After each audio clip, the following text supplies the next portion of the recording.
a cambiar totalmente de información. Es que si usted desea pasar un momento de relax sin distanciarse mucho de nuestra capital, qué mejor que visitar el Norte Chico. Un equipo de Canal N nos trae la siguiente historia. El informe es de Fabio Rivera y Pedro Tejada.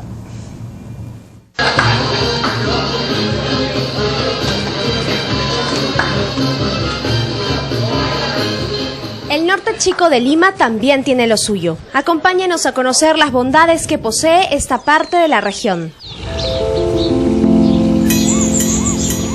Son escasos 60 minutos de viaje los que nos separa de nuestra primera parada, el Eco Trulli Park, una comunidad ecológica y espiritual basada en un movimiento religioso de la cultura hindú, conocidos en el occidente como los Hare Krishnas.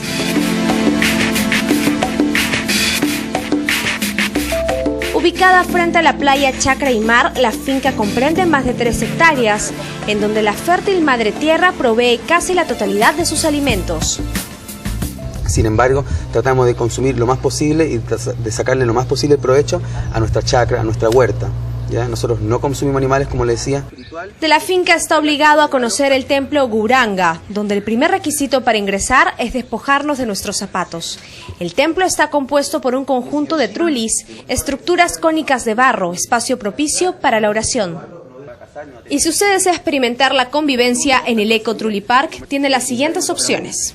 Tenemos hospedaje, tenemos 2 tipos de habitaciones, la habitación cuadrada tradicional y también la construcción trulli, que es la construcción cónica, la construcción circular. Puede venirse por una noche, por un fin de semana, existen distintos paquetes en que usted puede optar por su alojamiento, desayuno, clase de yoga, caminata por la playa, distintas actividades que van a formar parte de un paquete.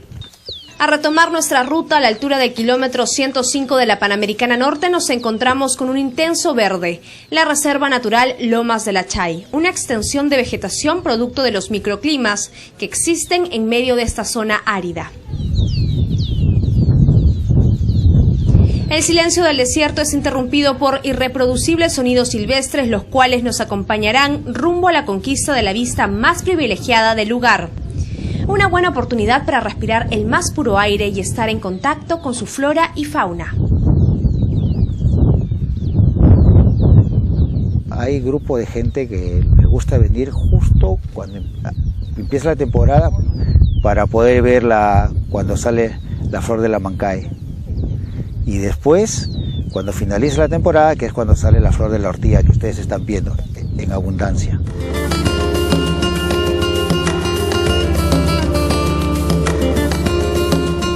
A la hora del almuerzo en la ciudad de Huacho, el equipo de Canal N es recibido con el calor de su gente y su exquisita gastronomía.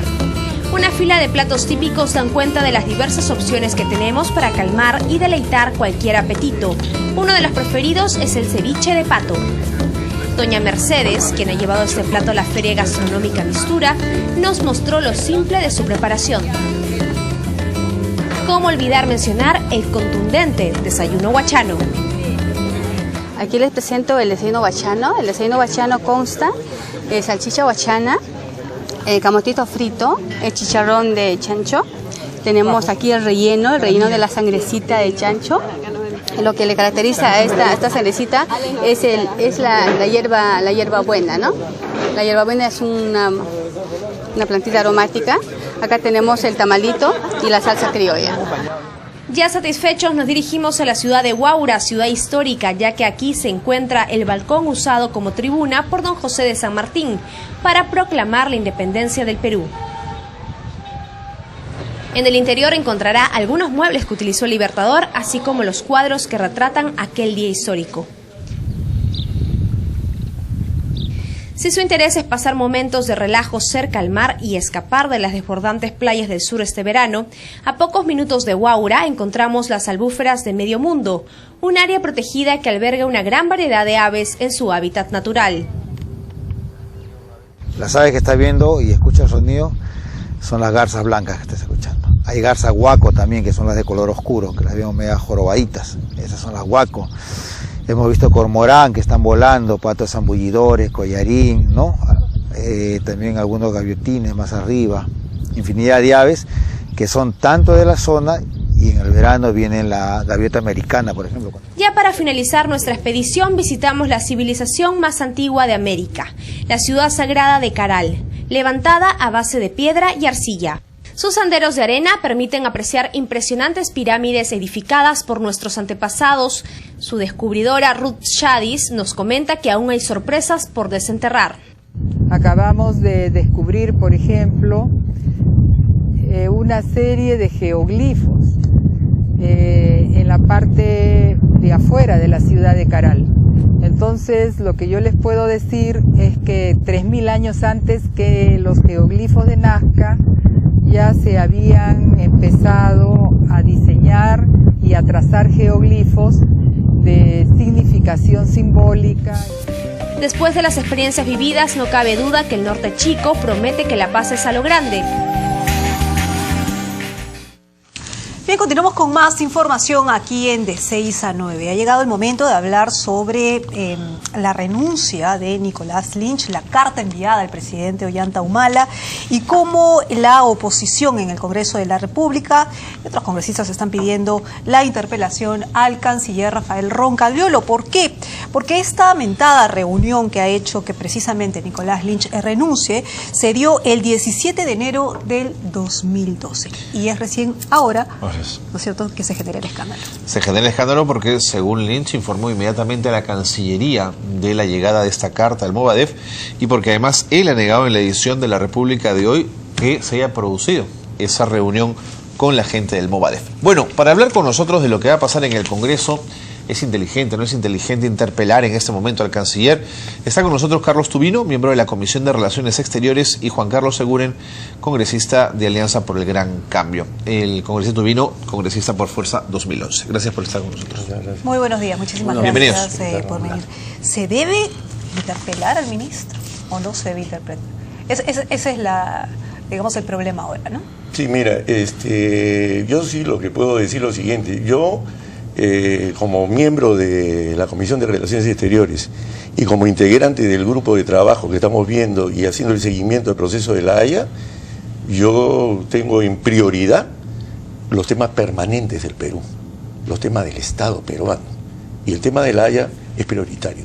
Entonces, efectivamente, acá hay negligencias que el señor canciller tiene que explicarle al Congreso de la República, pero a título personal, por la coyuntura actual, yo no llegaría hasta la interpelación. Esa es mi posición personal. Sé que mi grupo político va a continuar con una interpelación. Keiko Fujimori anoche mismo lo ha señalado. Lo ha señalado. Yo soy marino retirado, tengo 40 años de servicio a la Marina, sé lo que es el Estado y la verdad que para mí la prioridad siempre será el Estado peruano. Y entonces el tema de La Haya es un tema que todos los peruanos debemos estar unidos, es un tema que no debemos hoy desestabilizar, menos de un mes de la fase oral, desestabilizar a la Cancillería peruana. Yo no estoy de acuerdo con eso. Congresista. Sí, para suerte de nuestro canciller, el tema de La Haya le ha jugado a favor en lo personal al canciller, porque en realidad hay un rosario de errores en la Cancillería, muchos de ellos de responsabilidad del propio canciller, y sin embargo el Congreso ha tenido esa consideración, en base a lo que dice Carlos Tubino, de tratar los temas con mucha prudencia, con mucha tolerancia, pensando fundamentalmente en La Haya. Entonces el tema de La Haya le ha servido pues como un efecto teflón al canciller, pero al margen de ello, yo creo que de todas maneras tiene que ir a la Comisión de Relaciones Exteriores. Dependiendo del tratamiento de la información, podría ir al Pleno del Congreso vía información, que vaya a informar al Pleno, y en un caso extremo, a través de una interpelación. Entonces yo creo que hay que seguir las etapas que permite el Congreso y la práctica parlamentaria sin ir directamente a una interpelación. Y repito, no porque no debiera ir, sino porque en el bien jurídico tutelado, como decimos los abogados, hoy la prioridad es el tema de La Haya. ¿Qué explicación quieren escuchar? ¿Qué es lo que quieren escuchar del canciller respecto al tema Nicolás Lynch? Claro, mira, si tú y todos los peruanos estamos viendo de que esto sucedió en el mes de enero y que no hubo una reacción que nos muestre la Cancillería hasta el momento, ojalá que la tenga, que hayan comunicado a todas las embajadas, que estén alertas a la actividad de Movadef en el exterior, etcétera. Si eso fuera así, a buena hora, pero que nos lo traigan. Entonces yo estoy de acuerdo, tiene que venir el canciller a explicar al Congreso, en este caso a la Comisión de Relaciones Exteriores, qué es lo que ha sucedido de enero a la fecha. Entonces estamos viendo una vez más que el Estado peruano es como la estructura que tenemos es ineficiente. Y eso es lo que vemos. Vemos en el tema que hemos estado viendo últimamente, toda esta situación de la parada. Igual, ineficiencia por todos lados. Y ahora nuevamente. Y esto es una constante. Entonces es un tema que sí merece explicaciones, pero siempre actuando con la prudencia, porque los temas permanentes del Perú tienen prioridad sobre los temas coyunturales. Pero bajo esa lógica uno pensaría que es el embajador Wagner y su equipo en La Haya quienes hacen la cosa más técnica, el trabajo en La Haya, el tema del proceso mismo. Por lo tanto, que el canciller esté o no esté, o que venga otro canciller mejor que el que tenemos frente a los desatinos que habría mostrado Roncagliolo, no parece ser tan mala idea, congresista Tubino. Sí, pero esto no es así, porque al final es la Cancillería como un todo la que está hoy día haciendo un trabajo orientado hacia este tema. Y entonces, de todas maneras, esto va a generar... ¿Repercutiría que lo sé? Por supuesto, okay. Por supuesto, porque no estamos hablando de pocas cosas. Estamos hablando de la interpelación al canciller de la República a un mes del proceso de La Haya. Entonces, ya a estas alturas la línea de trabajo, la jurisprudencia usada por el equipo, la línea de los alegatos, todo lo que será el trabajo, pero ahora uno imagina que ya está listo. Sí, pero hay decisiones que se van puliendo a última hora, y el canciller no tiene que estar acá, el canciller va a tener que estar fuera, va a tener que estar viendo los detalles ya finales en Europa, no acá. Una de las cosas que usted ha mencionado hoy es interesante, es que hay un todo, ¿no es cierto? Hay un bien común, digámoslo así, que es el tema de La Haya, y por eso la unidad. Pero también es una política de Estado a largo plazo, ¿no es cierto? Así como la tiene Chile, la tiene Perú. Entonces, en ese sentido, por lo que le pregunta Carlos, digamos, si hay una política a largo plazo respecto a la presentación ante la Corte de La Haya sobre este diferendo marítimo, de alguna manera no tendría ningún problema si cambian a la cabeza de la Cancillería. No, porque mira, acá hay un tema, hay la fase oral. ¿Acaso nosotros sabemos lo que van a hablar, en este caso, la contraparte chilena en La Haya? No sabemos. Y ojo, que en esta fase oral, primero hace su presentación oral el Perú, luego hace la presentación oral Chile, luego hace nuevamente Perú y luego Chile, que más o menos explicar en el segundo round lo que la otra parte ha hablado para poder contrarrestar. Entonces hay decisiones que se van a tomar en último momento. De acuerdo. Congresista Guren, respecto al tema de Nicolás Lynch, él ha mencionado efectivamente que informó a Cancillería de esta reunión que se realizó el 17 de enero del 2012 y que supuestamente Cancillería sabía y no hizo absolutamente nada. ¿Realmente siente que hay un cargamontón contra Lynch? Porque él en una entrevista, ¿no es cierto?, citada hoy por el Diario de la República, él ha mencionado que recibió la carta, mas no se reunió con este grupo de Movadef, ¿no es cierto? Entonces, ¿hay un cargamontón? Precisamente como él menciona, que es un grupo de derecha que está en contra de los izquierdistas en estos momentos. Mira, hay dos aspectos por lo menos. El primero de ellos que hay que analizar es que Nicolás Lynch ha podido actuar por error, por imprudencia, el término que califiquemos, ¿no? Sin embargo, lo importante y el tema de fondo, ahí el tema de que el canciller vaya al Congreso, es si la Cancillería tiene alguna estrategia de lucha contra el Movadef a nivel internacional. Se sabe que el Movadef tiene una estrategia de internacionalizarse, de conseguir recursos, de promover, de generar una presión internacional a favor de Sendero y Abimael Guzmán. Hay una estrategia. La pregunta es, ¿la Cancillería tiene una estrategia? ¿El caso de Nicolás Lynch ha sido rebelde a esa estrategia? ¿O sencillamente nos está mostrando, develando, de que la Cancillería no tenía ninguna estrategia al respecto? Lo grave no es Lynch. Lo grave es que aparentemente desde la Cancillería no se ha tenido ninguna estrategia, ningún seguimiento, ninguna actividad de inteligencia para bloquear este avance del sendero y su fachada. Pero permítame ser abogado del diablo. Si yo soy embajador en Buenos Aires y me viene a buscar Movadef, ¿no es mucho más inteligente tener a tu enemigo cerca y saber en qué anda y seguirlo y mirarlo de cerca que negarle la entrada y decir, con ustedes no hablo? No lo sé, yo creo que no, pero en todo caso podría ser si esa fuese la estrategia. Okay. Entonces, ¿qué cosa hay que saber? ¿Cuál es la estrategia? Y si esa fuese la estrategia, en el caso negado, no le habrían aceptado la renuncia, ¿no es cierto? Entonces se evidencia que esa, tu punto de vista que podría ser discutible, no es la estrategia. Entonces, la pregunta es, ¿hay alguna estrategia para enfrentar a Movadef internacionalmente? Hasta este momento te puedo decir que no, por eso es importante la presencia. Ahora, el tema mediático. Creo que un embajador que ha servido al país, que ha gozado de la confianza del canciller y del presidente de la República, que en su carta de renuncia señale que hay una presión mediática, que la derecha y no sé qué, por el tema bilateral, por su buen trabajo bilateral con Argentina y multilateral con UNASUR, sí, ¿no? Eso ha dicho, sí. Es una tontera. Y más aún que tontera, es poco elegante, es poco ético, porque en el fondo, ¿qué es lo que está diciendo?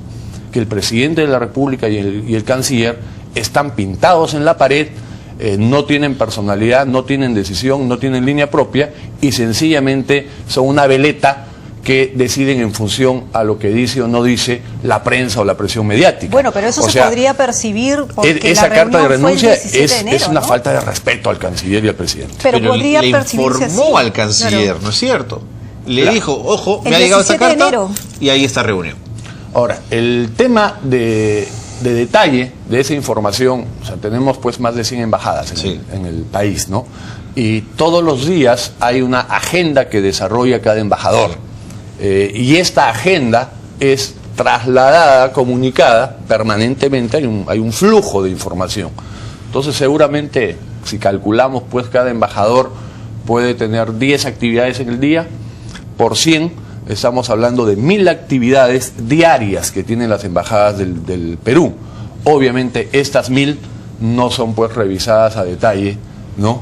Diariamente por el canciller. Pero hay un director de Centroamérica y otro director de Sudamérica, sí. Entonces se dividen por áreas Así geográficas. Ahora, lo que sería interesante es saber si se comunicó previamente o posteriormente a la supuesta reunión que se produjo. Ajá. ¿No? Pues si fue posterior ya no hay nada que hacer, el tema está consumado, pero a lo que vamos es que la Cancillería, repito, no tiene una estrategia. No hay una estrategia. Entonces, Lynch en Argentina podría actuar de una manera y nuestro embajador en Francia de otra y en Alemania de forma diferente. Bueno, ese es el problema. Ahora, lo que nos llama mucho la atención es lo que va a suceder en el Congreso de la República, ¿no? Porque el día que nos enteramos de eso, que fue el viernes, bueno, la semana pasada, terminando la semana pasada, pudimos conversar tanto con Lourdes Alcorta, con Carlos Bruce, ¿no es cierto? Miles de opiniones.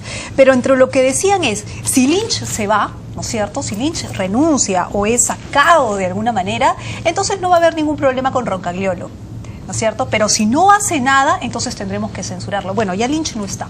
Sin embargo, en el Congreso todavía está la posibilidad de censurarlo. Sí, pero ahí donde se tiene que actuar con prudencia. Ahora, por otro lado, llama la atención, en el caso de Lynch, que él, habiendo sido embajador, porque eso no lo hubiera sucedido con un embajador de carrera. ¿Qué cosa? Las declaraciones que él hace, que confunde lo que es ser embajador con lo que es ser cónsul. El que sí recibe a todos los peruanos. El cónsul. Claro, no, pero el cónsul va y visita a los presos, recibe a todos los peruanos, etcétera, los cónsules. El embajador es un representante político del gobierno. Él representa al presidente de la República, en este caso en Argentina. Entonces, esa casa no es la casa de todos los peruanos, es la casa del Estado peruano. Entonces, esa es la diferencia, pero parece que no lo he entendido.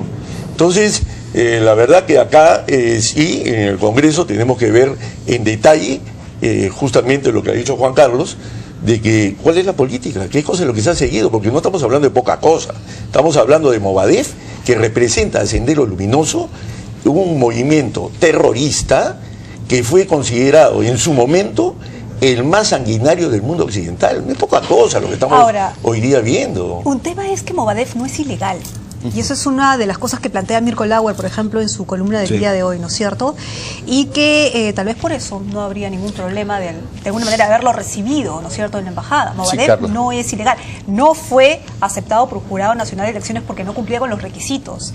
Y todos sabemos que es una fachada de Sendero Luminoso, eso es cierto, pero no ha sido declarado ilegal. Pero al margen de su legalidad o no, discutible, y precisando un poco lo que señala Carlos, entre embajada y consulado, en ambos casos si quieres, en ambos casos, pero en especial en los consulados, no es que reciben delegaciones porque se les ocurre, o sea, van peruanos porque tienen un problema de tránsito, porque se les perdió el pasaporte, porque se ha violado algún derecho, porque han caído en desgracia, porque requieren algún apoyo para regresar al país de origen, pero no va una delegación del Movadef y esta tiene que ser recibida, sabiendo los antecedentes y sabiendo cuál es la razón de ser y el objetivo de Movadef, que es la defensa de Sendero y la liberación de sus principales líderes como Abimael Guzmán. Entonces es inaceptable que sea recibido no solo en la embajada, sino incluso en el consulado, porque no están yendo a hacer ningún trámite consular. Ningún trámite consular. ¿Y qué es lo que sucede? Pero el argumento de ese cónsul para no recibir, ¿cuál es? Sencillamente no agendarlo. ¿Cuál es su trámite consular, señor, que tiene que hacer? Se le ha perdido el pasaporte. Si el argumento del cónsul de ustedes son para el Perú una instancia ilegal dentro del el orden jurídico peruano, no tengo por qué recibirlo, ¿no es cierto? Pero en este limbo en el que se mueve Movadef, nadie puede ir porque se le ocurre al consulado, sino es para hacer un trámite establecido legalmente cuáles son las funciones de los consulados, cuáles son los trámites que se hacen en los consulados, y peor en la embajada, estamos hablando en este caso de la embajada, no hay trámite que tenga que hacer. Perdón, ¿y cuál es la estrategia del Movadef? En la medida que el Estado peruano, llámese embajada, lo recibe, ¿cuál es el mensaje a la comunidad internacional? Los está legitimando, los está avalando. En consecuencia, si la embajada lo recibe, pueden ir a cualquier organismo internacional y ser recibidos, pueden ir a cualquier organismo de la sociedad civil y ser recibidos, pueden buscar recursos, apoyo económico, donaciones, porque siempre hay ilusos en el mundo, porque están siendo legitimados. Lea usted esa porque es bien interesante. Entonces, cuando el Jurado Nacional de Elecciones recibe a Movadef para decirles, ustedes no pueden postular en las elecciones, también los está legitimando. Es decir, cada vez que el Estado peruano reciba a alguien del Movadef, los está legitimando. Entonces, que hay una política de Estado con respecto a Movadef y no nos movamos en esta suerte de un día sí, un día no, ¿no es cierto? Mire, el jurado los ha recibido, en principio no los ha recibido, sino ha recibido un expediente. ¿Escuchó los descargos de la parte? Claro. Pero, ¿de la parte Movadef? De un trámite. ¿Qué trámite hay en la embajada? O sea, hay un trámite para inscribir un partido político. Y el Estado peruano les ha dicho, no, ustedes no califican para partido político. ¿Qué trámite hay en la embajada por hacer? Ninguno. No, pero peor todavía, ¿sabes qué cosa? Peor todavía porque han hecho un acto violento. Han ido a pintarrajear y todavía insultar al presidente de la República en sus escritos, en la pared. Muy bien. Ahí han debido llamar a la policía. Más allá de lo que ha sucedido en Argentina, ¿no es cierto?, con Movadef y esta reunión con Lynch, ¿no se siente que hay una extrema sensibilidad? Es obvio, porque hemos vivido tiempos muy difíciles por ese tema, por el terrorismo, pero ¿no se siente que hay una excesiva sensibilidad respecto al tema del terrorismo y cómo los políticos y la gente en general se ha polarizado respecto a este tema? Y se está utilizando políticamente también para realzar los temores de la gente. No, es que la verdad es que el recuerdo de lo que hizo Sendero Luminoso en el Perú está en la mente de los peruanos. Pero no hemos hecho nada para evitar que eso vuelva a suceder. Pero eso es lo que lo que realmente es lo que queremos ver. Por ejemplo, en este caso, verlos reunidos por 3 gatos en México tampoco es que nos vaya a hacer demasiado daño, ¿no es cierto? Pero ellos lo que están buscando pues es justamente hacer una bulla mediática. Y si duele verlos con Esquivel y con Madres de Plaza de Mayo, de acuerdo, eso es una cosa más grande. Claro, ¿no es o para batear ahí la embajada. Pero si en este tema los peruanos no somos sensibles, hipersensibles si quieres, Carla, ¿en qué otro tema? Pero deberíamos estar unidos. Este tema, sí, pero a esa hipersensibilidad en este tema, ley, ¿no? Yo te diría, debe ser uno de los pocos temas políticos y sociales donde hay, yo te diría, absoluta unidad. ¿Dónde no está la unidad? Del otro lado. O sea, el Estado peruano, la sociedad peruana, en su inmensa mayoría, 99.99 y más, estamos unidos. Pero en ese... pero ustedes también son Estado. ¿Qué ha hecho el Congreso de la República en esa décima, de cara a Movadef? Está ¿Qué Movadef, decisiones está ha tomado el Sendero, Congreso está de la el BRAE República con respecto a Movadef, por ejemplo? O sea, si también ustedes son Estado, ¿dónde estaban ustedes en términos de Estado en el Congreso? Y legalicen pues a Movadef. No, mira, con relación a ese tema ha habido una serie de... ¿Cuáles? Bueno, no, o sea, lo que en la labor de fiscalización, o sea, en la labor de fiscalización, como la que se va a hacer ahora, nosotros no somos poder ejecutivo, no somos los que estamos dictando las normas de gobierno en ese momento, pero nosotros estamos bien atentos a lo que viene sucediendo. Porque el Congreso español ilegalizó a Herri Batasuna, ilegalizó todos los brazos políticos que tuvo ETA, hasta cuando se cambiaban de nombre porque se les seguían la pista y sabían quién era cada quien desde el Congreso de la República. Claro, pero eso fue una forma de ver las cosas totalmente diferente. En el caso peruano, nosotros nos acercamos más a la forma de ver las cosas como Alemania, por ejemplo. Hoy día hablar de nazismo es inaceptable en la sociedad alemana. Entonces acá nosotros hoy día hablar de senderismo se nos escarapela el cuerpo a todos los peruanos. Y esa es la verdad. Pero el tema es que el Congreso no se ve unido, respecto a lo que podrían hacer en contra de Movadef. Precisamente porque no se han juntado todas las bancadas y han declarado ilegal al Movadef. ¿Ha pasado cuánto tiempo desde que Movadef ha pedido al Jurado Nacional de Elecciones ser un brazo político? Luego apareció CONARE y aún no vemos ningún tipo de reacción, salvo el paquete que está trabajando el Ejecutivo con el tema del negacionismo, que también es cuestionado. Eso es lo que entonces, te iba a comentar, Carlos. Pero el Congreso o sea, sí. El Congreso, el Poder Ejecutivo le ha pedido al Congreso delegación de facultades en materia de seguridad. Y el Congreso ha hecho bien de otorgar estas facultades delegadas. El plazo está por vencerse. Se supone, todos suponemos, porque esos fueron los argumentos del pedido, que va a salir un paquete orientado a lo que dice Carlos, y con justicia y con verdad. Hasta ahora se ha hecho muy poco para bloquear efectivamente, con eficacia, a Movadef y declararlo ilegal. Pero no es que no se ha hecho nada en realidad. El producto final no se tiene, pero el proceso se ha dado. Bueno, el Ejecutivo ha pedido facultades delegadas, el Congreso delegado, y estamos en espera de las propuestas que haga el Ejecutivo. Ya ni siquiera propuestas, sino tienen que salir decretos legislativos, ya normas por supuesto, de pleno cumplimiento. Muy bien, muchísimas gracias a ambos por haber venido. Siempre es bueno conversar, debatir respecto a este tema, sin duda, que nos atañe a todos. Conversábamos con Carlos Tubino, miembro de la Comisión de Relaciones Exteriores, y con Juan Carlos Seguren, congresista de Alianza por el Gran Cambio. 8:40 a.m, nos vamos a la pausa.